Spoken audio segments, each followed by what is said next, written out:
Greenwich and Murray and walk over to Warren. Just Right immediately. with the community center right there. I don't Good even, neighborhood. it was sort of innocuous. I don't even recall. Wow. I don't Were even you there? recall Were the you event. in- I guess I was Quimby? there, but I didn't notice. No one said anything. Yeah, we try to be in and out, kind of under the radar and get everything back to Well, 10,000 people, you'd think I would have noticed, but I have ADD. I may have been looking the other way. Well, we like to hear that we're not bothering everybody, but we want people to know about the work that we're doing, so. Yeah, I probably just missed it. One other thing, I see you have a festival at the finish line. Right. There were always concerns, because you are kind of close to some residential buildings. So we work with Brookfield Place. We don't have any amplified sound after 8 p.m. Okay. And it doesn't start until noon, so we try to keep that contained. And also, people that are coming, our population, they generally finish, Go they home. get their T-shirt, and then they go to a restaurant. or Yeah, the have, local you know, businesses really open up to us and really do, a lot of them actually host our happy hours afterwards and do portion of proceeds to help with our fundraising and mission advancement, so it's great. And a lot of the local residents, actually, it's open to the public, you don't have to be a registered participant to be in the festival area. So a lot of people come and go, they visit our sponsor booths and things like that. Great. I think we're good. Any Yeah. other objections or questions for anyone? No? Okay, great. We don't have quorum, so but just as a tentative, anyone, yes? We Okay. could still three Anyone yes. yeses? Great, Yep. thanks so much, guys. Thank Have a you. good night. Thank Good you. luck in the Thank you event. so much, Thank you.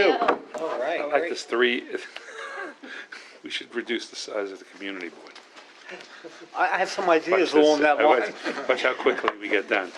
All right. Cool. All right, so next we have Pace. I think, did Diana say she was putting a presentation for you guys on the USB? Can we have the students go first? Yeah, Because totally. they're Yeah, ready. yeah. Yeah, we'll do All right, that. awesome, sounds good. So, next I'll we go have. second. Perfect, we have Pace University, so we're joined by Vanessa Herman, who's the AVP of Government Community Affairs, Lindsay Owen, who's a program coordinator, and it's great that we have students with us. So we have Joseph and, Josina. all right, excellent. Thank you so much for coming, folks. I'm gonna Miss switch to Diana. the side, Oh, hi. so you guys. Hi, can everyone. I'm see. actually going to hand off to our, Is Diana coming back? I hope so. Oh, yeah. I hope Diana's back. No, I need her to write the resolution.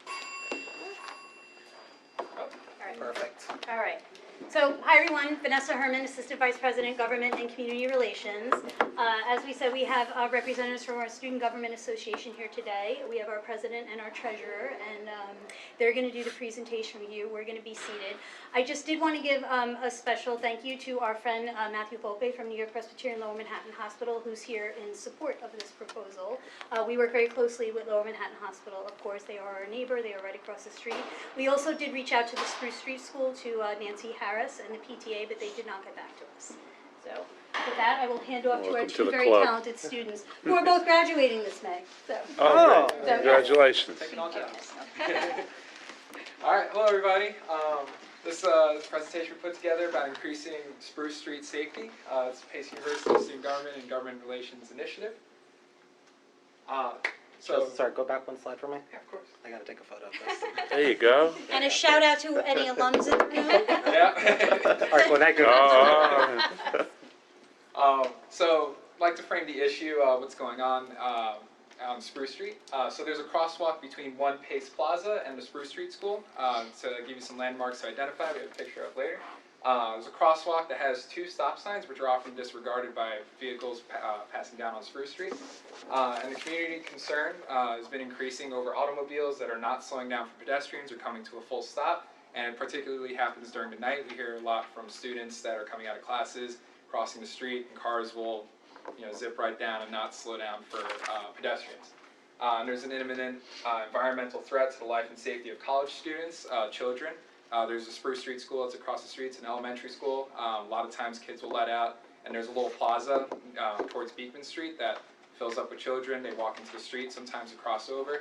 Also patients from New York Presbyterian Hospital, and just citizens that are in the area. So there's a danger to people that are in that zone. Yeah, so this is just a picture of what Joe was depicting earlier. Here is the crosswalk where we want to introduce the speed cushion, and over to your left is the Pace University campus, and then on the right down is the New York Presbyterian Lower Manhattan station, and then here is the Spruce Street School, which again is for elementary and preschool students. So there is a lot of movement around this area, and we just want to make it a safer environment. So initially, the solution that we proposed was having a speed hump. Apparently, that's the official name for speed bumps. And it's a physical implementation on the street that effectively reduces the speed of passing vehicles because they have to slow down or else they get a little bit damage with the car. However, there are concerns for emergency vehicles, particularly near Presbyterian hospital ambulances. If you're in the back of an ambulance getting treated for something and you hit a bump, it might not be good. Especially dislocated. So the speed hump provides an obstacle that possibly affects patients within those ambulances. So our compromise is a speed cushion. This is an example of 3 speed cushions set up next to each other, but essentially what this will do is, so essentially a speed cushion is a rounded or flat-topped raised area placed across the road, and it has wheel cutouts that are designed to allow the larger vehicles, such as an emergency vehicle like a fire truck or bus, to pass with minimal slowing or rocking. They are typically raised 3 to 4 inches above the level of the roadway and have a proven speed-reducing track record in New York City, as reported by the New York City Department of Transportation. So got a picture here of the speed humps. You can see it's like essentially speed hump or speed cushion, speed hump that is partitioned into various sections that have a certain width. And you can see here they have a rubber insulation, sort of like an external one that you place on top and secure it to the road, or it's also paved into the road as a part of the permanent fixture. And essentially, the way that it works is the width of the speed cushion matches the distance between the wheels of emergency vehicles, which it's a wider distance than normal cars like sedans and other like SUVs. Particularly the Ford F450, I think, which is one of the models that New York Presbyterian uses and most of FDNY uses, is around 75 inches, and most sedans and passenger cars are around 68 inches. So the width of the speed cushion would be this, and the width of the wheels of the emergency vehicle would be this. So when they drive into the cushion, they're wider than the cushion and they won't hit the bump. However, if you're a passenger vehicle, if you move to the left or the right, you're going to encounter the bump and you will have to reduce your speed. And this is the New York City Department of Transportation, is their official sort of like solution to that. Matches the width and allows emergency vehicles to not have to slow down tremendously or at all if they're confident with the hump, or to hit the obstacle as well. We also found an example from a manufacturer. This is mass produced. You can find them online, various areas, depending on how they want it to be installed. So speed cushions aim to slow cars just as speed humps do, but without interfering with emergency vehicles. It's easy to be wary of that claim. Can other vehicles straddle the cushions too? Can emergency vehicles really ride over them without slowing down? This particular model sends the speed cushion at 72 inches. And you can see all the ambulance models that they've listed here, minimum 72 inches, and this isn't a model that we've seen in New York City. So ambulances, fire trucks, all the emergency vehicles of those natures should be wider than the speed cushion. And it also provides that speed hump obstruction. And I will just share that this is an issue that we have met with the DOT commissioner here in Manhattan about, because we were initially asking for speed bumps, because we've been long concerned about the Spruce Street safety. And primarily they said because of the hospital, it's a primary access to the emergency room, that was not logical. We also met with Senator Brian Kavanaugh about this and he suggested to us to find a solution, and he said if we did in fact get support from the community board, that he would help us expedite it and get payment for it and everything else. Because he suggested either a blinking light or another solution. We had asked for the stop signs that light up that are solar powered, and apparently the average lifespan of those are 24 hours in New York City before they get stolen. True fact. So I don't think I should have that near a college residence halls. So, that was great. Great, awesome. I have 2 quick questions. The first is, DOT said that they wouldn't recommend it because of its proximity to the hospital and The speed bumps. the speed bumps. Oh, okay, gotcha. But then they were okay with the speed cushions. Okay, gotcha. Okay, cool. All right. They told us to find a solution. Find a solution. Okay. Sounds like DOT. Okay. And was it Ed Pinkar that you guys had spoken to, or it was Lewis? Oh, it was Lewis at the time. Okay, great. Okay, gotcha. When he was there. When he was there. Okay, great. Awesome. Questions? Yeah, often we hear from DOT they want to do a warrant study before they'll implement any kind of traffic calming. Is that being asked of you now? So we talked to them about doing a study, and they said they realized that that is an extremely busy area, and they did not feel a study was warranted. We've had in the last 18 months, we've had 2 faculty members that were struck by vehicles. One was on William and Fulton, the other one was right on Spruce Street and Broadway. So this is something that we've been continually updating them about and talking to them. We could certainly go that route, but they said they did not feel it was necessary. No, that's fine, Yeah. because Yeah, we that's great. struggled with them at the Millennium High School, where they've said, well, that they need to do a warrant study or more of this, and they've really pushed us off from doing any measure there. So I'm happy if they're more cooperative with you. Yeah, and particularly in the traffic calming guidelines, if the crosswalk is adjacent to a school, the warrant study period, I think is normally like 90 days, it gets cut.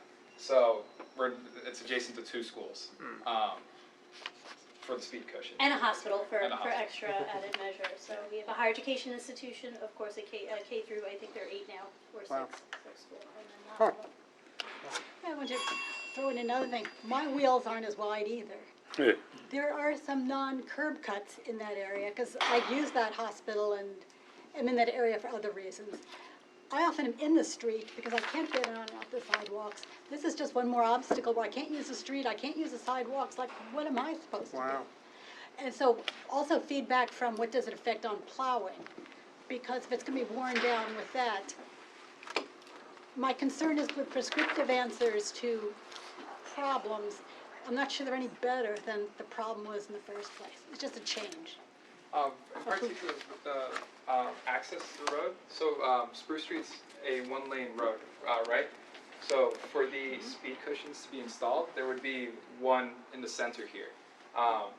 Just from the nature of the road, that would be recommended if we had to, and it wouldn't operate as well. So there should be clearance along either side for street access, and it wouldn't impede the crosswalk with the 2 curb cuts. It would be probably over here before the stopping lane sort of line. Guys, but you realize they're not as ideal as they sound. Trust me, they're not as ideal as they sound. They just create different problems. How about the issue of the snow plows? In terms of the snow plows, I think they would probably follow their procedure if there were to be a speed hump over there. Right, Instead of so- plowing directly into it, probably lift the plow and add shovels to Lift it up? Yeah. So do you need signage for that? There would be raised plow signs.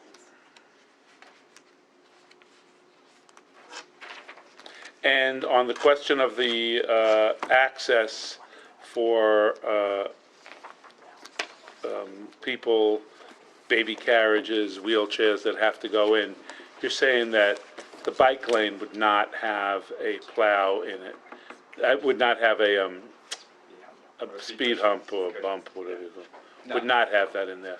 So those would be available? Yeah, essentially a square cushion that would be that would fit within the confines here, and probably be a little bit wider than of the sedan. And this is one of 2 solutions. The other solution that we're proposing is also a very blinking red light. Right, but this is the one that we're considering.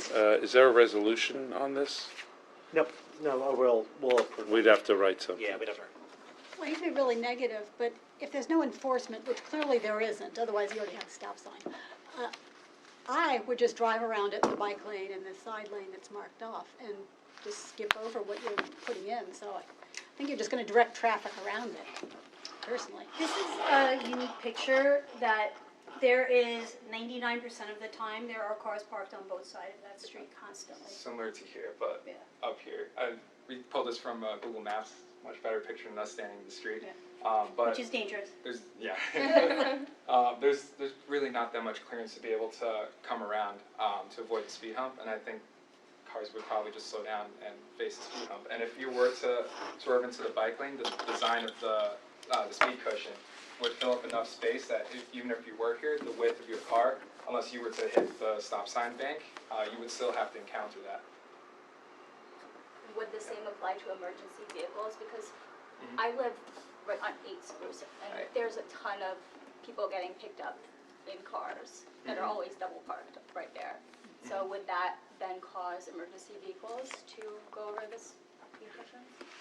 Double parked where, might I ask? Like, right where Like, your hand is? Right here, yeah? Towards us. They would still go over the speed cushion bump. If there are cars double parked, which it comes to being an enforcement issue too, and those are during like the spike times, I think, around when the Spruce Street School lets out, because I don't know about too many students that get picked up from school. No, I live in a residential building. There's like, there's an 800 unit building, and there's a ton of people getting picked up in cabs. Is that blocking the road as well, you see? It's or- just, yeah. When I've So- seen emergency vehicles come down that road, when there were double parked cars, there are usually lights and sirens, and they do move out of the And way, they, as you know. but they could so- still go through this, they could still go over the bump, right? Oh, well, the width of the If they- F-450, I think? The bump would not impede access of any type, No, right? no. So, I want to speak for people other than me. I think the parents that go to school at Spruce, as the parents and as the institutions, the college, they probably, would, if they were here, they would say, we'd like to try this, because the yellow, the highlighting of it, the uniqueness of it may slow down people driving past the entrance of the school right there. So I know, I feel pretty confident, speaking for people other than me, they would be, and if, but I didn't hear confidently that DOE would install it. They're the real experts on it. We're just recommending it, and they may decide to table it, but. I think largely both DOT and Kavanaugh and other elected officials just want to make sure that we're okay with it. So I think in terms of today's resolution, I think we would just say we would support a proposal that would allow for these speed cushions to be installed if DOT thought it was helpful and warranted. Right. Or a flashing red light. Or a flashing red Yes, light. we have options. I don't think anyone can steal a light, or they might. Flashing red light would be fantastic. Anyone Red else light district. have any other questions about this specific item? All right, so I think what I'll do is I'll just move to make a proposed resolution for supporting the application for a speed cushion, assuming that DOT is okay with it. And also for DOT to also explore the flashing red lights as well. Thank you. Does that seem reasonable? Does anyone have any objections to that? No? Okay. All right, all those in favor? Unopposed, any abstentions, refusals? Okay, we're good. All right. So It's in like the the public absence bureau. of a quorum, these votes will have to go either to executive or new business, Yeah. so. When is Just the executive, when is the executive? Before the meeting? Before the yeah, meeting. yeah. I think it's the What day is? 19th or something, not next week, the week The after. 7th, is it Thursday the 17th, I think? Yeah. Oh, no, I take it back. 16th, was it the 16th I have done? You're right, the 16th, next week. Next week, the 16th. If I need to be there, Thank you. I'm happy to come. Yes, of course. You made the slide. I did, the one slide. Should we just go? Yeah, go for it, yeah. All right. Hi, everyone. It's me again. So Vanessa Herman, Assistant Vice President, Government and Community Relations at PACE. My colleague and Program Coordinator, Lindsay Owen. Lindsay did this research that you see in front of you. We are revisiting something that we have gone to the MTA with a couple times, which is if you've ever been to these stations, you see that in addition to the station names, there are notices about the universities or colleges that are there. This is something that we try to revisit at least once every 2 or 3 years with the MTA. We speak to their government relations office. These are considered legacy stations, and they have told us that unless they do not do secondary names, which is what those are, and it is limited to well-established neighborhood names, tourist attractions, and major transportation hubs. Now, PACE has been in the neighborhood since 1906. We currently have, I just gave this number to the Downtown Alliance, so it's in my head, 9,338 students that call our New York City campus home right there. 9,000. That is 9,338 students. That is full and part-time students, undergraduate up to graduate and PhD programs that we run throughout that campus, plus our faculty and staff. So we do feel that we are well established, being an over 100-year residence in the neighborhood. And what we feel would give us a benefit that we have not done before is to have support and or a resolution of some kind from the community board saying that we recognize PACE is an important part of our community, and if there is the possibility to name them as a secondary station. And we don't want to rename the station in any way. I know that there was some concern about that. But we are having thousands and thousands of people that not only come to PACE on a daily basis, but also their parents, their family, their friends that come to visit us. And we would like to make it as easy as possible for the surrounding stations for these people to find us and identify us. We are also at the end of phase 1 of a master plan renovation. That was an 18-month project. We have totally redone 41 Park Row, 1 PACE Plaza, both the front and on the interior, on the first floors of that. So this is just going to be another way of sort of us helping to establish the neighborhood and really raise our presence and our visibility in the neighborhood. So that's why I'm here today. Sorry, what station do you want named? Well, we were sorry. going to go to the MTA. The most logical ones, the 4, 5, and 6 are already Brooklyn Bridge City Hall. So we would have to look at the 2, 3, the ACE would be more logical, I believe. I will certainly throw out the 4, 5, 6. I don't think they would be interested in that. I think our students do both and take many means of transportation there. So for the 4, 5, 6, you're right, that's Brooklyn Bridge City Hall. For the 2, 3, that will be the Williams or the Fulton Street Station? It's just the Fulton Street Station. Okay. So there is an opportunity for a secondary name at that station. Gotcha. And refresh me again, the policy of MTA is not to do this The anymore? policy, they stopped this several decades ago and claimed all of these, anything you see with a second name except the Respect at the Franklin Street Station that they added recently, they are considered legacy stations, and they stopped this policy. We also, when we talked to them about this, something we had initially talked to them about that they were interested in was allowing us the opportunity to put in perhaps public art or something like that as well to highlight things that we're doing at PACE. So unless we are, as I said, a well-established neighborhood name, which we like to think PACE is in this area, then they said kind of no secondary names. So your request then is that we do a resolution or a letter of support? We haven't tried this approach before, so we feel that this would be beneficial to the MTA, and it would hopefully get them to pay a little closer attention to it this time. I'm sorry, do you have a question? May I ask? Is that right, Yeah, go for it, Chair? yeah, go for it, don't worry. Well, so the MTA already said no? The MTA said that they have to revisit their policy and see if it falls within the parameters. And it's been a few years since we've asked. And now that we are finishing the project and we're unrolling the new look for both 1 PACE Plaza and 41 Park Row, we feel that this is a very good time for us to go and revisit this with the MTA.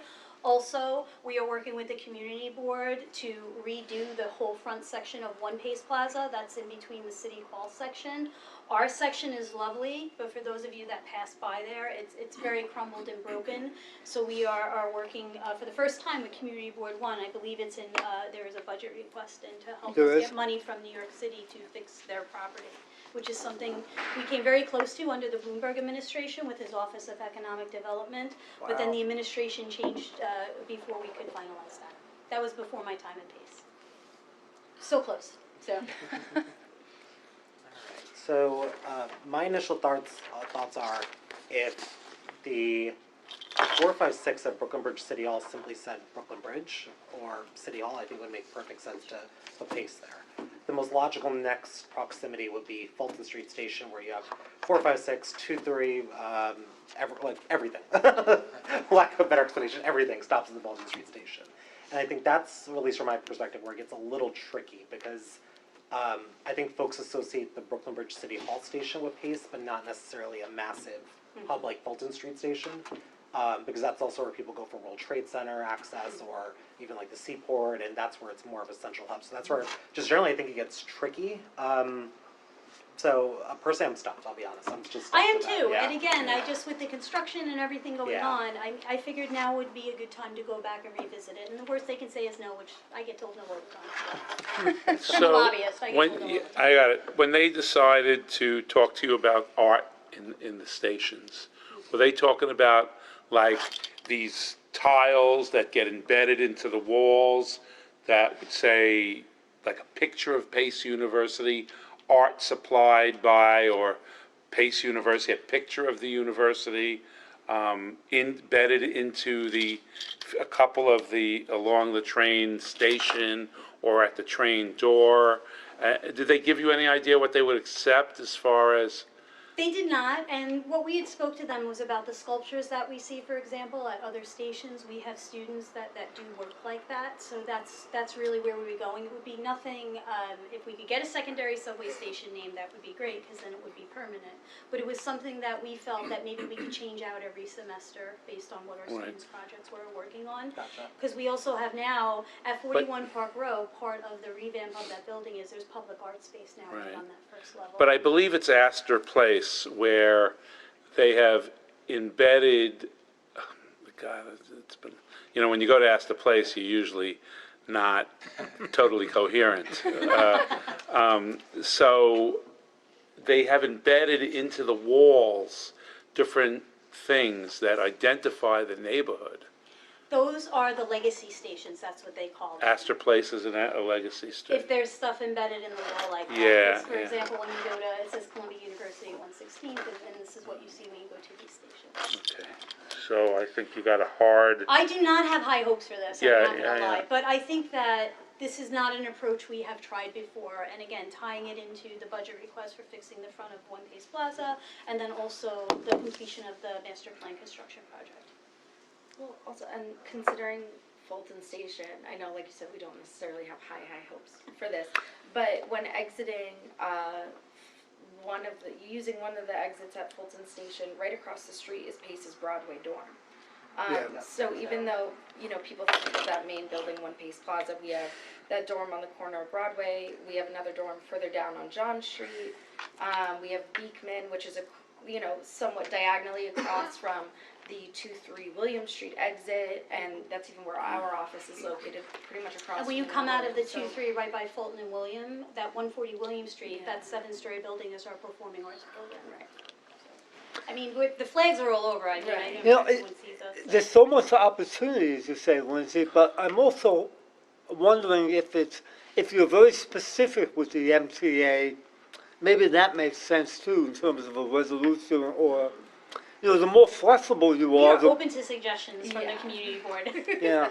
well, I would suggest that we pass a resolution that does not take on their co-naming. That sounds like, just to say co-naming, that's not going to go anywhere, but talk about the importance of the college, the importance of its history, and ask that identification at the city hall, permanent identification of the city hall be done in an artful and thoughtful manner, because it's so important Are we to recording him? Because he just wrote the resolution. I know, it's anyone I was literally just gonna say, so all those in favor of just doing exactly what Bob just That- suggested? I'm on board with that. All right.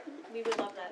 Great. Yeah. because that's really what you We want to do. We're trying to raise Yeah. our visibility again, as we've just been. Maybe we since could break new 1906. ground here, because they'll put something on the walls that stay there.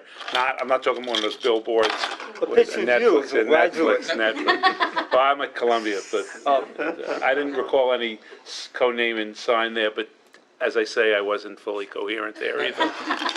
College days. All right, so all those If you in remember the favor of, 60s, part of the all those in favor of a resolution to the MTA to do exactly what just Bob said in terms of artful and thoughtful design and appropriate, yeah, okay. All right, yes. Everybody Great. good? Yeah. Any objections? No, recusals, no, okay, good, we're good. All right, thanks Good. so much. All right, it was good to see you again. Okay. Thank And you. That was speaking the of- easy part. That was easy. Yeah, yeah. Thank Speaking you. of, Well, can yeah. I take that note home to my wife? Doing exactly what Bob says? Thank you again, Explain what everyone. happened in a second. All right, so I'm going to deviate slightly from the agenda for just a moment, just to explain a slight mishap. So, as everyone on the committee knows, with street co-namings and all that fun. God. Yeah, for the love of God, yes, I know. time for me to leave. In December, it was generally decided that we would put a moratorium on street co-namings review for the next 2-3 months while the working group gets set up to take a look at its guidelines. We actually did have an application specifically for Baxter Street that was in the hopper around that time in November, before things kind of blew up a little bit. So unfortunately, the applicant actually wasn't informed that we have a bit of a moratorium at this point, and I feel bad because the applicant has come for the past 2 meetings, and we realized that the office hadn't actually presented anything. So what I'd like to do is this. We won't necessarily officially hear it as an agenda item, but I do want to ensure that the applicant is kind of fully respectful of the time that they put in to come a couple of times. So just going to give you a preview of what exactly we're doing. There's going to be a separate working group within the community board that's going to be looking at updating its entire guidelines, at which point then we're going to be fully resuming listening to applications more officially around March, April-ish, probably March. But we love to do is, if you wouldn't mind spending a few minutes just to talk a little bit of the application that we're planning to be hearing in March, just because I want to make sure your time is useful amongst the committee members and to get a flavor of what to expect. So that'd be great. So I'd love to introduce that, or ask the applicant to come. Thank you very much. My name is Wallace Chatham, and I'm the coordinator of the Benjamin Ward Memorial Project. As indicated, this is an effort to have a co-naming in honor of the late Benjamin Ward. A lot of people don't know who Benjamin Ward is. Police commissioner. Right, yeah, former police commissioner, but he passed in 2002. And there has never really been a citywide memorial in his honor. And everyone says, oh, the first black commissioner. Okay, that's all right, that was historical. But I like to emphasize his record, basically.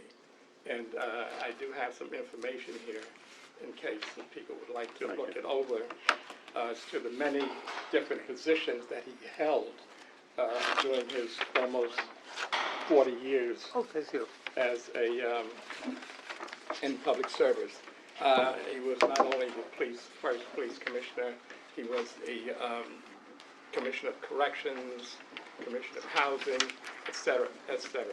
Anyway, the effort to provide some kind of honor for his legacy has very wide support.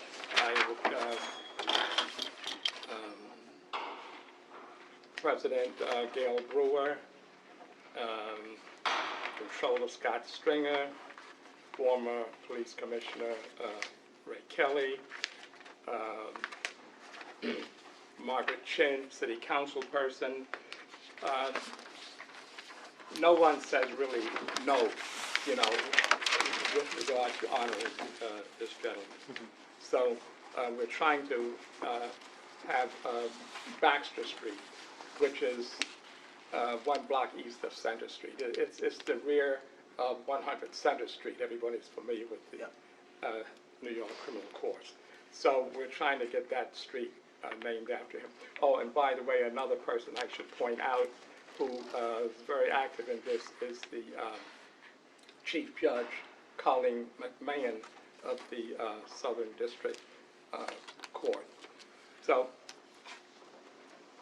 this is something that's been pushed for a long time, and we're still trying, after there's one delay after another, it seems, but if we can get the, community board's approval, then we hope to shoot it on. Co-named, is that what it is? Co-named. Co-named, yeah. Mr. Chatham, so again, apologies for that. This wasn't communicated earlier that we're going to have a bit of a pause. In terms of alternatives other than a street co-naming, has there any other type of effort been made to find a different way to, because as you mentioned in the beginning, when people say the name Benjamin Ward, there's not, anyone who's moved to New York City in the past 10 years probably wouldn't know who that is.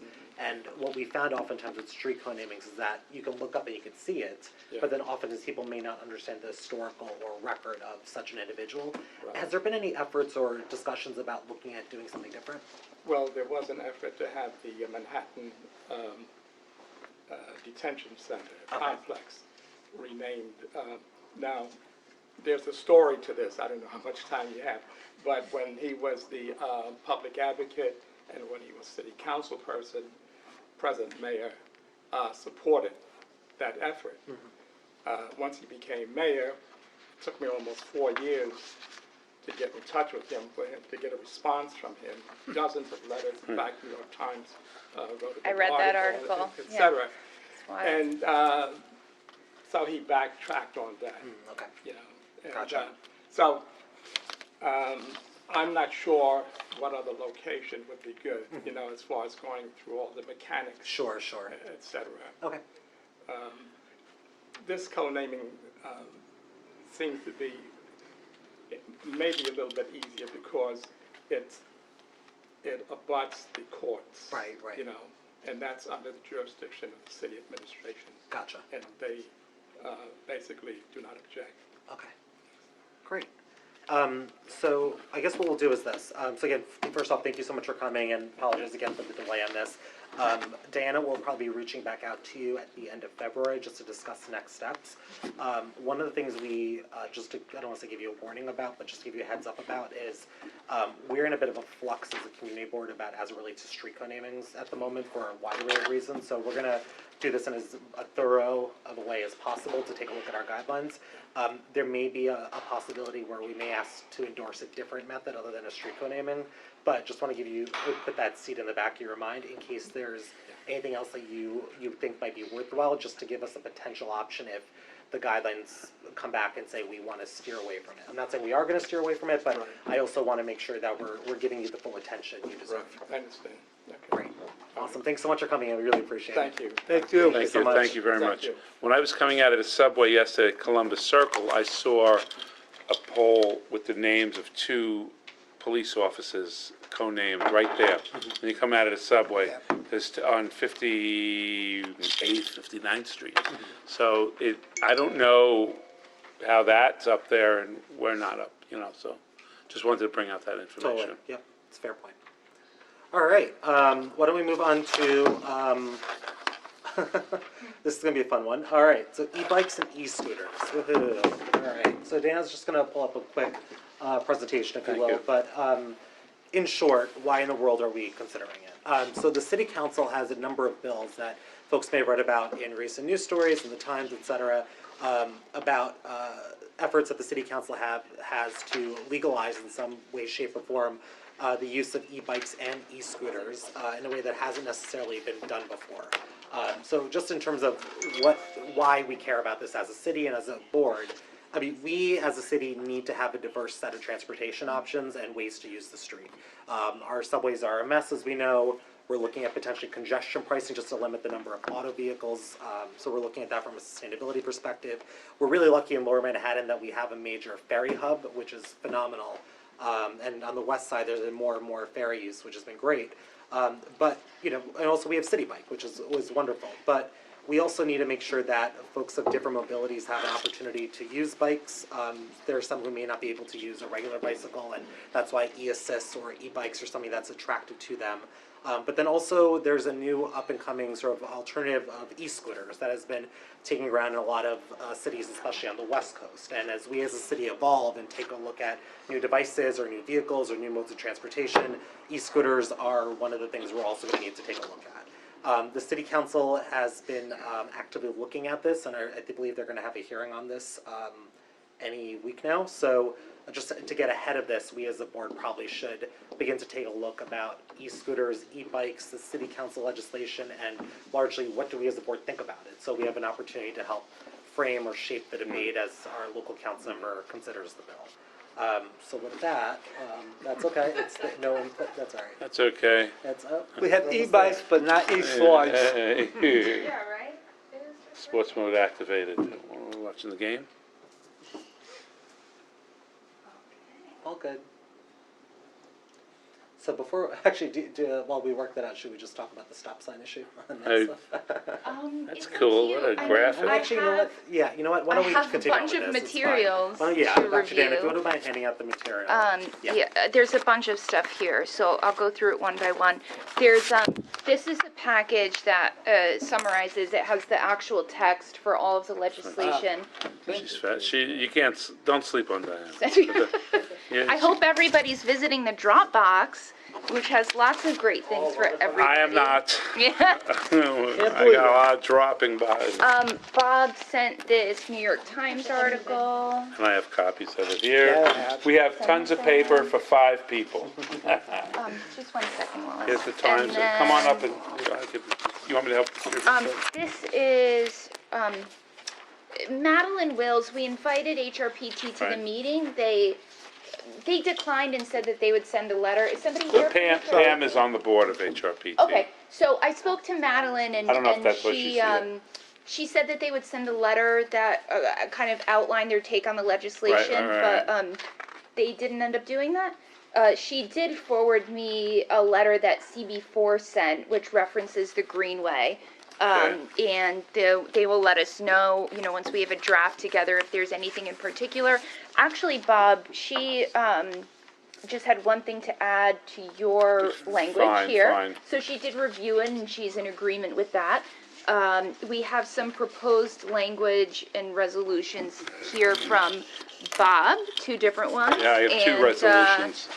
I'll send around the first one, which references identification and employment training, and then there's one on Hudson River Park in particular. And I will also circulate some language that Mark Amoruso sent over, since he could not be here, and that's all. Poor Diana and Reggie to take all this information and synthesize it. But I'm trusting they will now be able to do it. Oh, we got there, no signal. What do you got there? Inputs, no. You don't want any of this? I have it all.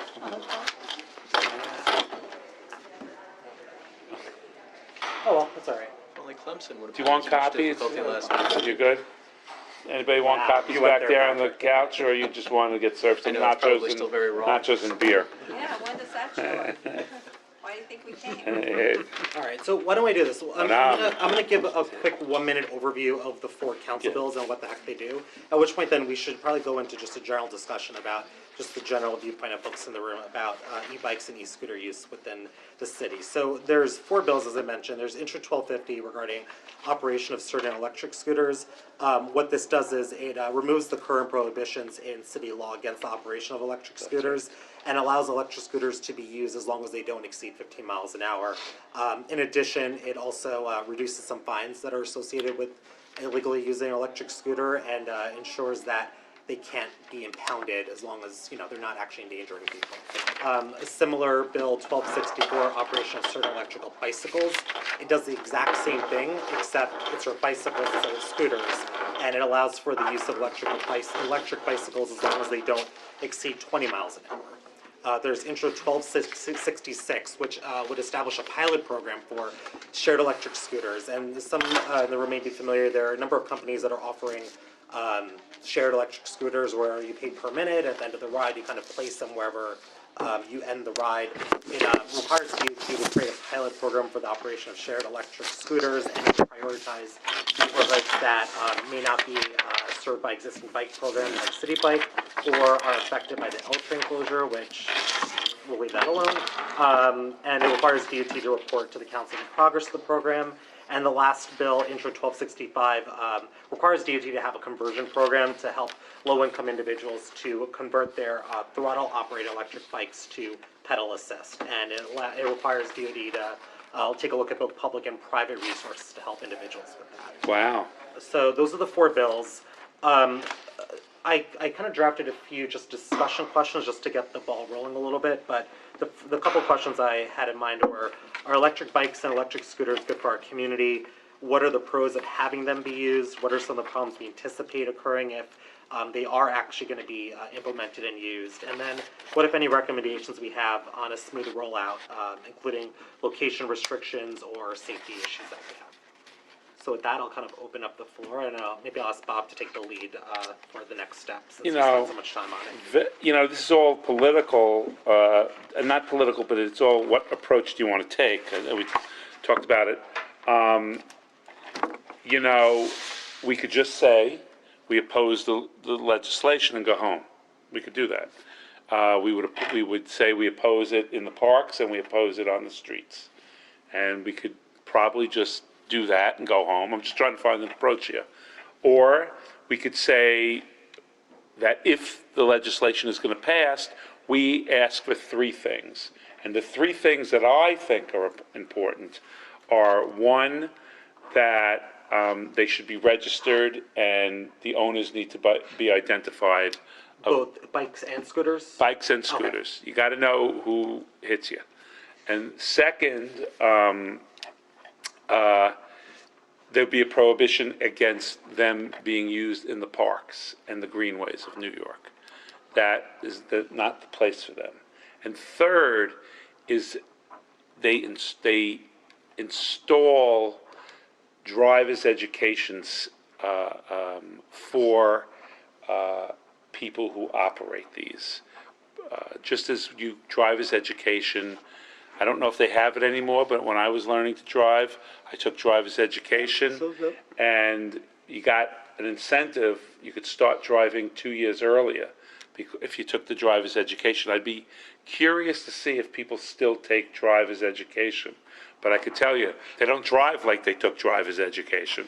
But driver's education would help, because I believe a lot of people would benefit by that.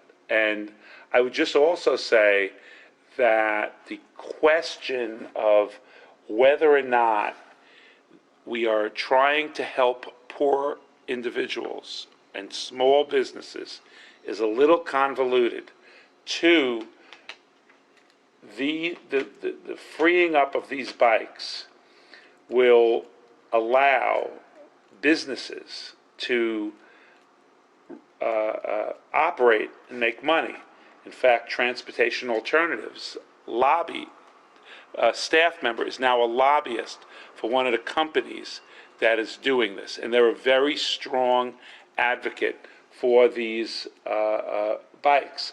It's a little weird, but they are now, I forget the name of the company is called Bird, and it's outlined here in the Times article, and I've read it other places. So, but forget it. Maybe Bird may be right. We could have, e-bikes and scooters. But it also could have I don't buy that the little Chinese food delivery service is going to really be the beneficiary of legalizing these e-bikes. They're using them now anyway. They do need to drive them a little more carefully, but it will allow, especially if we allow people on the bikeways and greenways, it will allow Amazon from Queens to deliver goods in a very low impactful manner in the next 10 years to different buildings in the city, which is not a bad thing, but the interests are a little bit, in my estimation, are a little bit disingenuous. I'm done. Betty? I am very, very strongly in favor of both. My bigger concern is actually about the scooters, simply because there's no docking station. So they can be thrown anywhere. And then they're easy to vandalize, they're easy to pick up and throw places. So I see them being a bigger nuisance to people when they're not in service. The theory of them being used, yeah, I would just hope the right people use them, because I can imagine the head damage you get from them. But again, people make the choice to use it, I say let them do it. Mobility in our narrow streets is going to require get the cars out of here as much as possible. We spend so much time worrying about resiliency, and it's like, let's get more bigger cars that can burn more fuel, and let's get them out there. Seems kind of counterproductive. So being in a place like Vietnam for so many years, the more bicycles there are, the more traffic just moves that way. So I'm not real concerned about people being licensed. I'm not. How many people do I really think with e-bikes carry liability insurance? I suspect almost none. Right. Unless they own property. So registering them so I can identify them, one, unlikely, they're gonna put it on their bikes and not obstruct it. Two, even more unlikely, the police are gonna do absolutely anything about it anyway. That has not been the big concern spoken about. There are huge benefits to people who have more limited capacity to move bicycles. And in fact, when there are more, they go to tricycles for older people because of balance problems, making them highly mobile in many parts of the world, not just the West Coast. But in wheelchair technology, we've been using Power Assist for over 20 years. It makes a huge difference, especially as people age, because you don't have to worry about big hills here. Right. But to cover bigger distances, to be a very viable, and I certainly think they should be used on the Greenway, because that's what the Greenway is for. For the people who complain, and I've had people in my building complaining about my children, why are you walking on the bicycle lanes? Walk on the pedestrian lanes. I mean, we can't keep protecting pedestrians who don't want to look at anything but their phones. They got to look up. You can't make enough laws to protect those people because they walk into potholes. I mean, so some of these things that are concerns, I think, are more look at the pedestrians. I get people who walk in front of me all the time. I get knocked over and hurt because they are not paying attention. I'm looking terribly at the sidewalk. I am looking at the street. That's all I do. So a lot of these concerns of people being hit, same with the stop signs, a lot of it is people may be going fast, pedestrians aren't looking. I had to laugh because there was a meeting in Battery Park City, and one of the women got up and said, you know, if you go to the corner and you look right and then you look left, really the problems go away. I thought, I can't believe this was really said out loud, but it was. And there were people going, really? Yeah, which is a little frightening that we're so much trying to project these pedestrians rather than saying maybe they need rule and awakening of what you learned in kindergarten, go back to that. It's still true. Anthony, anything? I saw two separate things in that e-bikes or motorized vehicles in general are something we have to deal with. And then you brought up the issue about in the parks or on the greenways. I saw them as almost two different issues, but they probably are not. But there's no way we're going to stop these things. They are inevitable, right? Right. Whether it's a commercial venture That's right. or just the generation of people that want Yes, that type just of people buying them transportation. for Christmas. Your kids are going to use them. I'm not. I'm gonna buy My one. building do. Right? People in my building do. Yeah. Yeah. So they're Okay, all covered. right. So the question is, what do you do? Right. Can you have unfettered regulation, a free-for-all? I don't know if that makes sense. Yeah. So I don't know that we can stop it. We'll never have enough police to enforce Right. every rule, Right. that's for sure. Right. So everyone talks about strict enforcement. We can't enforce a bank robbery. Right.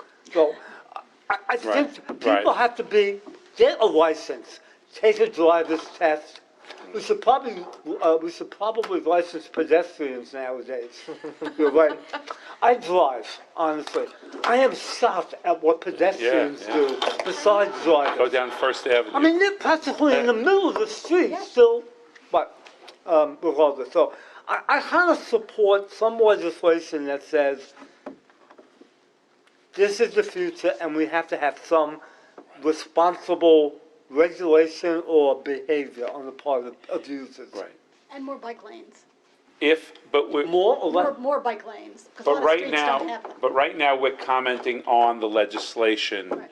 and that's important to address in a concise manner. So the question is, would we support the idea of lifting all that's what these legislations say. It Right. legalizes it. Not only legalizing them, but It's a a free-for-all. yeah. Well, What do you no, mean by a free-for-all? There's no talk of regulating them, registering them, licensing people? No, Right, it right, says DOT has to set the rules. Yeah, so these are the cap. So yeah, these are capital without the process, rules, but I have the laws too that I took off, and all of them have The DOT legislation attached says to it. DOT Right, should we'll set the promulgate rules. yeah. Right. Okay. So, just a point of information, the legislation of both bills, the one in the Greenway, does not, I don't believe says that DOT would set the bill, would set the legislation.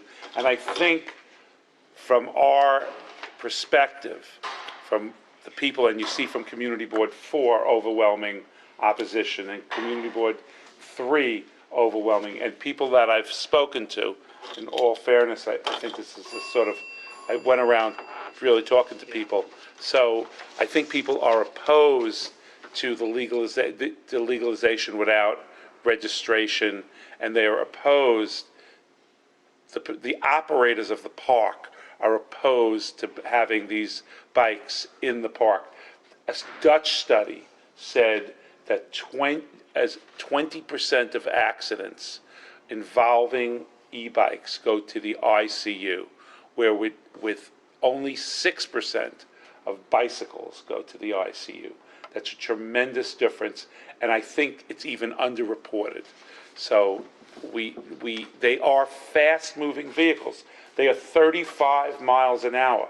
They go, but they have the capacity to go more. What's the legislation say? The bill will allow up to 20. The bill will allow, Because but New York these, State law, Department of Transportation Right. is 20 miles an hour to count as a bicycle. I heard that from Ed Pinkar.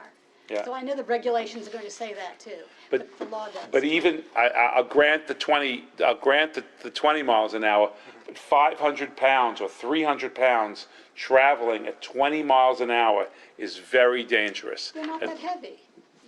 They're Well, my heavy, building just picked them up and put them, they're heavy. so The they're e-bikes? not that Yeah. heavy.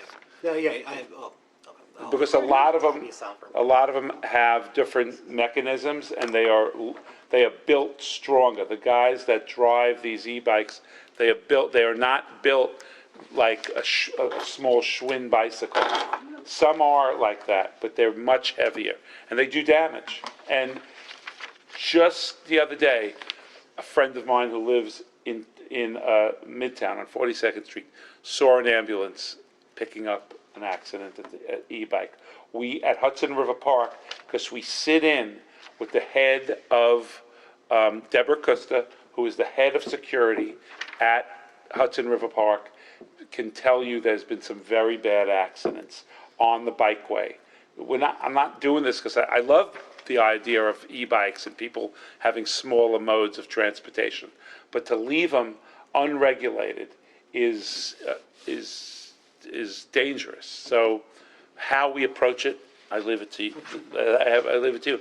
I probably would pass a separate, if I would make a recommendation. I don't know if, now not having a quorum here, we're really up Schitt's Creek.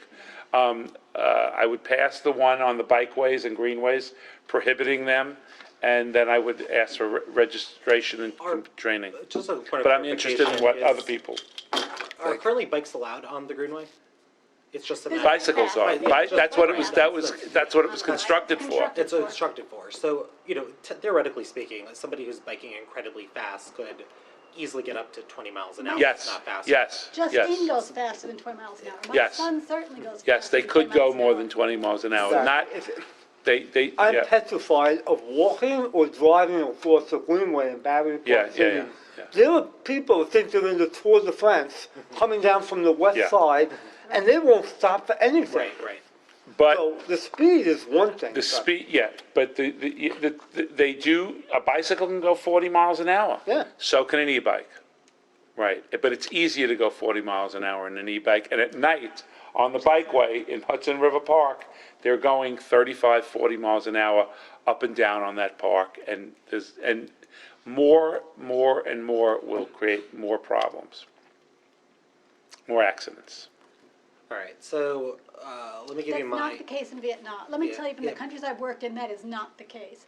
And the statistics here don't show that. And working as a physical therapist in trauma, we did not see that either. So I don't, it's- okay. It just, So, Does we not as a board, we as a committee or as a board can kind of take this two ways. We can opine on the legislation itself and the four bills Right, and whether we like it or right, not. right. But also just, we could also just take a holistic approach and say, here are the general principles we're most concerned about as the council enters the debate, and we hope that the council takes these into Right. consideration with their legislation. As it relates to e-scooters, my own personal beliefs are, I think the idea of e-scooters sounds great to me in the sense that I know you can go 10 miles on a single charge. I was like, screw the 4 train, I'm just gonna go ahead Yeah. and get on a scooter and go up. I do share Betty's concern about shareable e-scooters. I absolutely, because unless you have an opportunity to dock it, I mean, imagine if City Bike didn't have docks, I think we would all lose our minds. I think all 59 boards in the city would probably lose their minds a bit. Why is, I don't understand. If you just had City Bikes without a docking station for it, just left them if you wherever just you left them wanted. wherever you wanted. Well, people may do, they could still do that, right? No? Well, no, they have to go back into the dock, otherwise Yeah, you yeah, get fined okay. like $500 by City Bike. Oh, no. It's yeah. no longer. Oh, yeah. Yeah. Well, that's what this company's trying to do. Right, Burr. right, yeah, yeah. So that part does concern me. So I think the idea of doing, allowing for e-scooters is fine, as long as it goes up to 15 miles an hour. I think that's fine. I am concerned about dockless e-bikes, and that's just my own personal point on that. Is there a mood for dock? But if someone wants to have a dockless scooter, my wife has a scooter, so, Oh, I mean, you would just normally you fold it and Yeah, yeah. take it in with you into the office. an e-scooter. Yeah, and an you could do- e-scooter. Yeah. So generally on e-scooters, I'm fine. Dockless e-scooters, I have concerns. As it relates to e-bikes, I have mixed feelings because I've actually been hit by 2 e-bikes, and it Right. sucks when you get hit by an e-bike. Because the business driver, the delivery person was going the wrong way. Yeah. So you, just as New Yorkers, you always know, look to your left where the oncoming traffic, and as you Right. cross, you get hit by the other Right. side. So it does happen, and that part stinks. And they're on the sidewalk. What's that? Oh, no, just in the street. in the Like, street. I'm just normally on the street. Okay. And that part does stink. As a city of 8.5 million people with a constantly aging population, we do want to promote other alternative uses of transit. So that's where I'm personally conflicted on it. I think in a perfect world, if we had phenomenal enforcement and we actually raise liability coverage for Right. every restaurant in the city to make sure Right. that if they get into an accident, that they're fined appropriately, and drivers and bicyclists or delivery folks have more regulations on them, I think that would be great. Do I think that will actually happen in our city in today's government? No, not at all. So my own personal viewpoint is on e-scooters. I'm supportive of it, of legalizing it. I'm not supportive of legalizing dockless. And on e-bikes, I honestly don't know where I stand. So anyway, that's just my 2 cents on it. So we run into a problem, and I'm looking to Anthony and Diana for advice here, because obviously we have 3 committee members that are actually here. The city council is gonna have a hearing shortly. They're not gonna probably approve it in the next 60 days anyway. So it's Is that, why do you think that? I thought it was quicker than that, yeah. Oh, I mean, so theoretically, the city council can have a hearing on a bill and approve it the next week. That rarely Right. ever happens. It usually goes through some level of amendments, more Right. public processes. So, okay, Sorry, but we Lucian should still. had told us today that he said that they can't move forward on adopting the legislation until the DMV moves forward with creating a class Okay. for the e-bikes and e-scooters. Mhm. So I understand from him that it hinges on that, and there's no timeline for that. Okay. But How did I'm could not you repeat that? So Lucian told us today that they can't move forward on adopting the legislation until the DMV creates a class Right. for e-bikes and e-scooters, and I understand there's no timeline for that. That's an interesting, but besides that, that's very interesting, because that means the DMV is moving into the direction of registration. They're gonna set a class, and then they're gonna say, Class B is has to, which is what, so, right? So that, I mean, that's good. Yeah, I mean, it certainly opens the door for that. Yeah. I did hear that secondhand, so I Right, don't know right, the right, right. details of that. Yeah. But I There's a figured lot, I'd throw that out yeah. there. So what I recommend is this. When we report on this at the full board, I think we should put this as a report and not a resolution. I still think that there's a lot of things that have to still be explored in it. And also because we just don't have enough voices here as a committee to be making a recommendation. That's my 2 cents. well, they were going to also, Ed Pinkar was telling me, because we were talking about e-bikes, Power Assist. They were going to put them in because of the L train shut down. He was going to have City Bike add More- Power Assist, which Oh, again add becomes. Power Assist? Okay. Add Power Assist to the City Bike system, and was gonna, that's all we were talking about. And concentrate specifically around the area of the Williamsburg Bridge to help those Yeah. people. Yeah. But I'm not so sure they aren't moving in that direction. Who is So that? Who's that that, being Becca? s- Who's that, Pink? And he's the new He's the head of commissioner. City Manhattan. Bike Berkeley. does already have pedal assist. They already Yeah, City Bike already had some pedal assist. Right. They started introducing it. Right, which is why, if, you know, if they're illegal, it'd be kind of funny that, you know, but you can Oh, get them so on City Bike. pedal assist is okay, but like for the full. But that's what these are. No, This law. Throttle based. Yeah. No, but it's this like- law is also for a power assist. It's not for a full power. It includes The- both. Yeah. Yeah, that's- throttle based and Right. pedal assist. No, because But- one of the but pedal laws is to assist convert is the for- power to power assist because they're not going to they're not going to legalize power. I don't know about that. Alrighty. Well, anywho, notwithstanding that point, I think. Oh, sorry. Yeah, I think we need to comment initially, even if it's in a broad, may save us the problem of revisiting it also. I'd like to get it off the agenda. I don't want to be perfunctory, but I think I think for sure, we have spoken at the Hudson River Park Advisory Committee on the greenways and bikeways. I think for sure we should pass that resolution. And as far as the others, I think we should, speak to it. I mean, community board, I think we should speak to it. I think we need to speak to it. Not to speak to it will allow, it will not incentivize the mayor and the DOT to think about registration. He needs to hear from community boards that we want some sort of regulation here, because it's not part of the legislation itself. The legislation itself is very lukewarm, even though there's something in it later on in the legislation about having DOE comment on it, DOT. I don't think there's much around this table that I think we all fully agree on. Right. I think the only thing that we do fully agree on is, A, we are just generally concerned about this legislation, broad strokes, and B, we're concerned that there's no DOT rules to review with this legislation. The legislation just simply authorizes and tells DOT, hey, go ahead and promulgate Right. some rules. Right. And we as a board are not reviewing that in conjunction with the bill. It However, the happens to be months legislation, after. I'm not a legislator, but the main legislation here is to remove the prohibitions. Right. And to have them remove the prohibitions before DOE has commented. DOE? DOE, DOT. DOT, I'm sorry. DOT, DOT, Yeah, and BOB. So I think we should comment on the bikeways and greenways, and I think we should comment even incentivizing DOT to put forth their restrictions before any bill is considered. Okay, on the first question on bikeways and greenways, I don't think we have universal support amongst the committee right now to ban e-bikes and e-scooters in those two areas. Well, we can't vote anyhow. We can't because vote anyway. No, Would I- have to go to, Yeah. as So- a business at full board. Yeah.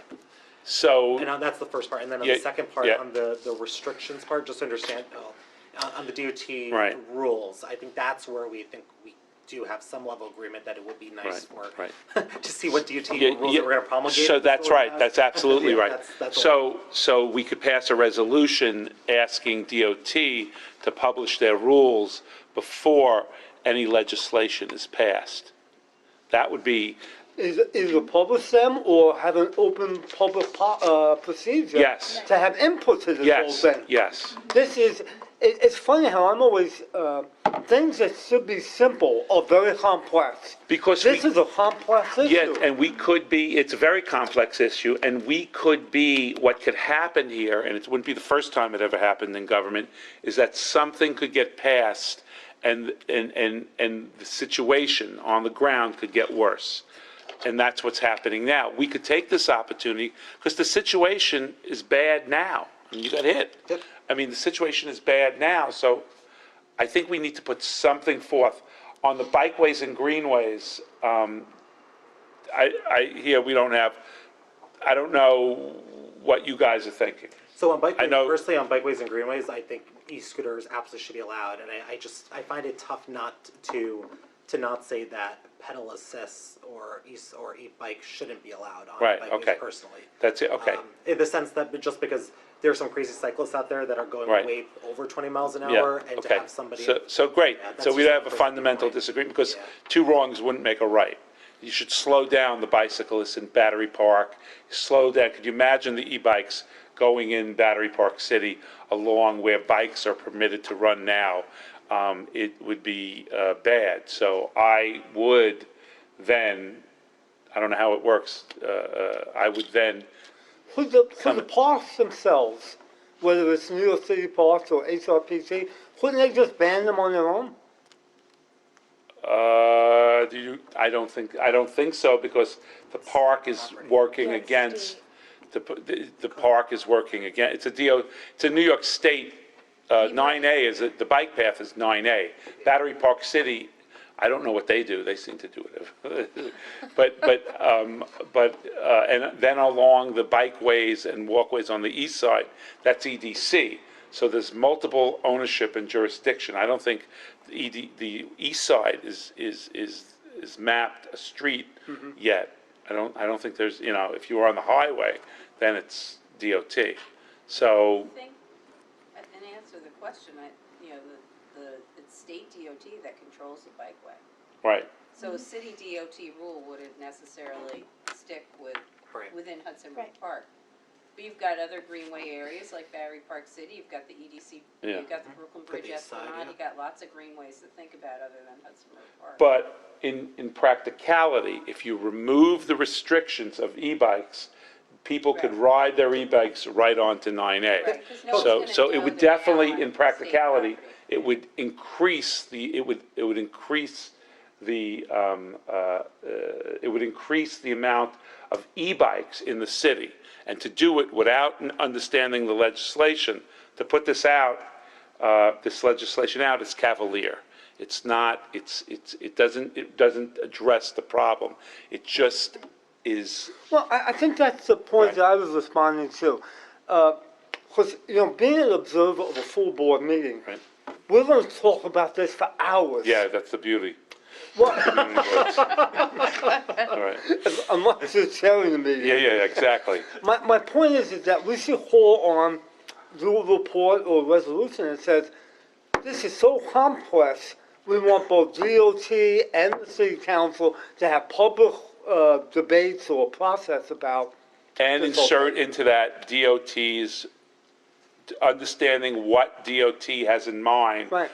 before there is any decriminalization of riding these e-bikes. I would be all for that, because then we'd have the expertise of DOT saying what they think should I think happen. that's a valuable effort. Could we have the police too, giving their input on enforcement? Because Yeah. I think the reality is, I see them all the time on the bikeway.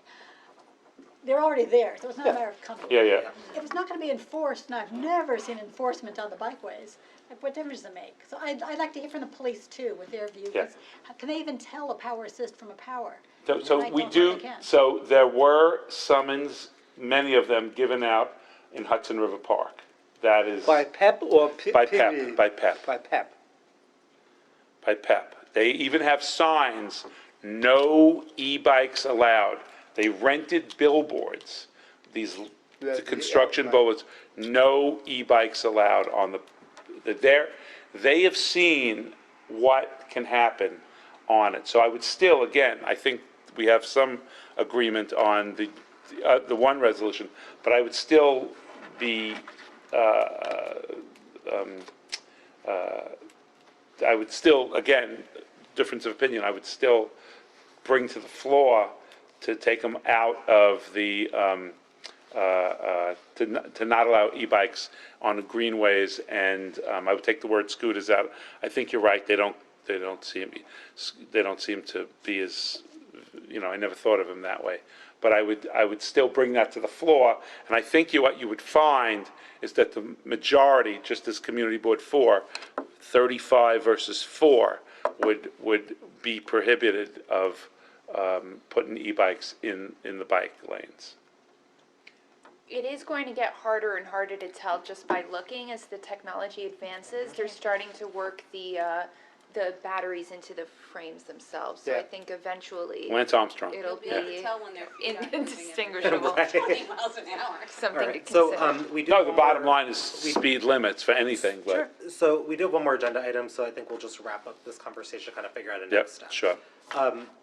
My gut tells me that I think we, at minimum, should change our mind about the report. I think putting a resolution, not a very detailed one, but to again express our concerns about just generally the removing of the prohibitions without DOT Right, and NYPD providing valuable and public input about how the rules are going to be promulgated and what, if any, changes NYPD is going to make on Exactly. the enforcement side, and how this will be fully implemented is a concern. And that would cover the bikeways and greenways too, because we would then go through a process, so I could, I think in the yeah, resolution, we right, also asked right. that That was, at DOT and NYPD and the not to city move without, not to also move explain how the your bikeways damn and greenways will be bicycles handled. until we have more information as to how they would be implemented. So we don't want to comment that we want them registered, we don't want training. I think on a lot of that, it really gets into the weeds and we Right, have. right. And as We a may per- ultimately go that way. Yeah, and personally, not that, after my great success in lobbying on community board term limits, I personally will also send my personal letter. Yeah, right. But you can toss that one, in the trash before it gets there. Just to Yep. quickly talk Yep, about the sure. registration stuff, I mean, what are the things that we want to ask the city for their thoughts on it, how they want to promulgate it? We want registration information about whether they're gonna be registered, how they're gonna be registered. We wanna know about enforcement, we wanna know about bikeways and If you could greenways. put that in, What we else? want to know about those Oh, things. but if there's no classification yet, they can't Right. be, 'cause that's No, one but thing- eventually we But want that's one of to. the things Ed Pinkar was talking about, was he's spending all his time negotiating with the state because they're not classified, and so you cannot register them, register, that's the way right. it is. And I think So that's- until that's certainty, Right, we're going to They can't assume do they're going to anything. get classified. We're Or gonna we can assume- ask, like, yeah. how is the city working with the state to classify? right, because he Right. said, in fact, 20 miles an hour is the law, is a New York State law. Right. And so if it's classified as a bicycle because of that, you cannot register according to state, so now you need Albany to make changes. Right, right. So, we can find out from DOT, but I know that was a problem that was Well, brought up to me. We could also do a field trip to Bangkok and see what the statistics are there. We have a surplus in the budget, right? Yeah. All right. All right, Okay, so that's does that- good. Does that Can- generally have general Can we, agreement on can we that? see that, can Yeah, we we'll see that circulate it before, the, yeah. before the meeting? Okay. Good, thank you for, You bet. Thank you It's for not your easy. work. Yeah, All yeah. right, so does that sound good? All those in favor, even though this is a fake vote? Good. Great. lot of That's fakes. unanimous. All right, last agenda item, stop signs. So, we just had the presentation from Pace about their request for a stop sign. I have a good feeling as we launch this transportation committee in its third month, we are gonna have a number of different stop sign requests over the coming years, weeks, months, and years ahead. What I wanna do is I just wanna turn it over to Diana briefly to discuss how does one even request, like, what goes into putting a stop sign into? Dana shared through the Dropbox, with DOT's general guidelines, and it baffles me the amount of study and time it takes to Yeah. actually put, like, don't get me wrong, there are some days where, like, Sarah by Millennium, I actually just wanna bring concrete, a metal stick, and put a stop sign there, and Patrick knows being a neighbor of his on John Street, Yeah. I just wanna do it and say, that's it, Yeah, it's done. But there is a lot that actually goes into it that I'll- Shelley once, Yeah. said, put the stop Just sign put the up stop there, sign, and they that's did. fine. So, if I can just turn over to Dana for a few minutes, just to give a general overview, and then we can talk briefly Okay. about the John and Nassau thing. Yeah, well, I can't speak to all the specifics, 'cause it's very, very technical. Yeah. And that's often something that's very frustrating to the constituents that we work with, who, it seems so easy, right, to have Yeah. it done. You send one person out there to put a sign in the ground, and it's so easy, and people are so frustrated by the bureaucracy. I still am, when they realize how long it takes. It all comes down to, Ed Pinkar from DOT had said, the first step that's relevant to us is if we get a request for a new stop sign, the first action is always have it reviewed by the relevant committee at the community board and make a recommendation to DOT. And then, like Reggie was talking about, and I posted it to the Dropbox, which I'm sure everybody read thoroughly. I didn't even read it thoroughly. There's 8 federal criteria that DOT follows when they're assessing a stop sign change or an addition of a stop sign. So it's very, very detailed and technical in a way that surprised even me. But the first step is always our recommendation, and does it make sense to us? I haven't seen a lot of opposition to more safety signage, but I'm sorry. something to discuss. Cool. So Patrick is wearing his hat with the Financial District Association. Patrick, you want to talk a little bit about John and Nassau, just for folks in the room, just to describe it? It's rough. In my capacity as president of the Fidei Neighborhood Association, we've gotten a number of requests for, stop signs, lights, and all kinds of stuff. On Nassau. One that, many places. Yeah. John Street seems to be the hotbed. And one that keeps coming up recurringly is Nassau and John. So Nassau goes northbound, and there's no stop sign, but there is a stop sign on John Street heading eastbound. For whatever reason, there's been a lot of construction in the last couple of years between Broadway and Nassau on John Street that I think has contributed to this a bit, but it's picked up in terms of the number of people asking about it in the last several months. And there's 2 sort of main reasons I think why. One that has always existed is the parking at the southwest corner of that intersection. There's invariably it's a large SUV or truck that's just blocking the view of anybody who's going east on the sidewalk on the south side. So again, the traffic coming northbound on the southbound side of the sidewalk, crossing over to the east, heading down John Street. You have this big obstruction and you can't really see what's going on. And the traffic doesn't have to stop. The other issue is, and this is sort of a side issue, but it also relates to this problem. I don't know who in their infinite wisdom thought this was a bright idea, but the street lights have been replaced around that intersection, and with sort of skinnier looking poles than were there before, but they put them on these gigantic, and I mean they're probably 3 or 4 feet in diameter by at least 5 feet or maybe 4 feet tall concrete podiums that junk up the sidewalk and take up a lot of room. But with the added issue of construction barriers for the ongoing construction there, it just really makes that pedestrian crossing that much tighter. I don't know if those are temporary or permanent, but I think those I don't know why they're there. about in the last 2 months, and I suspect that's contributed to a lot of people saying that they've walked out and nearly gotten hit, and their kids, a lot of kids on John Street. So I raised it with Reggie. I also raised it with the council member's office, and they said, well, it would help to get a CB resolution as a first starting point, because again, I mean, I literally have no idea how do you get a stop sign outside. So I think I don't think there's going to be a need to have a lot of discussion on this. But I think just generally moving forward, if the community board needs to be sort of the first layer, we probably are not going to need to delay on many requests for a stop sign unless it just doesn't make any sense at all. Like, for example, somebody said, let me put a stop sign on Broadway. I would be like, why do you need a stop sign on Broadway? That wouldn't make any sense, and we'd all laugh and say, no. There's a traffic light there already. Right, there's a traffic light, right, exactly. In this case, I think this makes sense. I don't think there's any objection, so I'll just open up if anyone has any questions or comments. No? Okay, so I think we should just go ahead and recommend that we ask DOT to study it and to do. It takes a while. It takes a while, but yeah. Yeah, Betty, you don't go for it? Yes, no, I heard somebody come into Quality of Life complain about the same thing. Ed Pinkar said, I walk past that every day, because my office is right there. Right.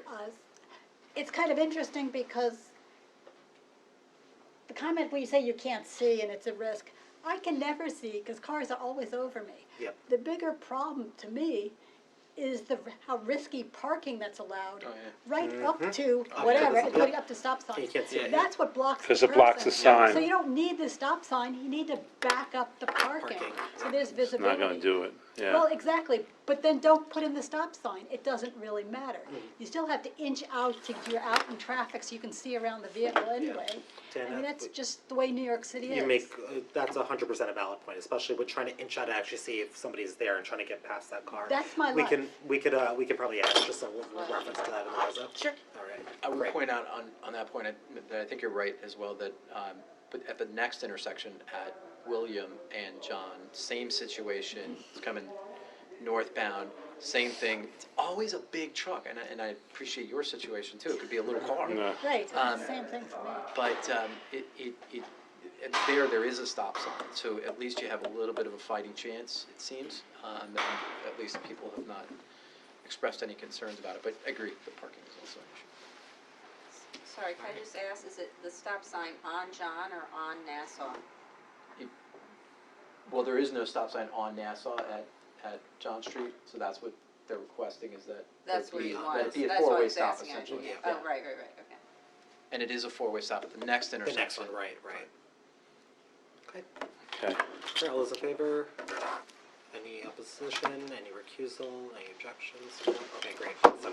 I think that's it, so That's unless it. anyone has Good any job, business- everybody. Thank you, guys. Thanks, everyone. What day is the full board meeting? 22nd, I think. Mr. Chairman.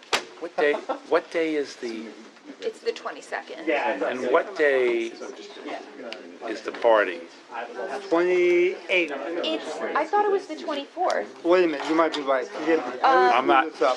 but it I'm not- hasn't been reserved, there So- only, not enough people have RSVP'd yet, so. I know, I got a lot, but I'm away, and I think I'm away, I'll tell Reggie, I'm away at the general meeting too.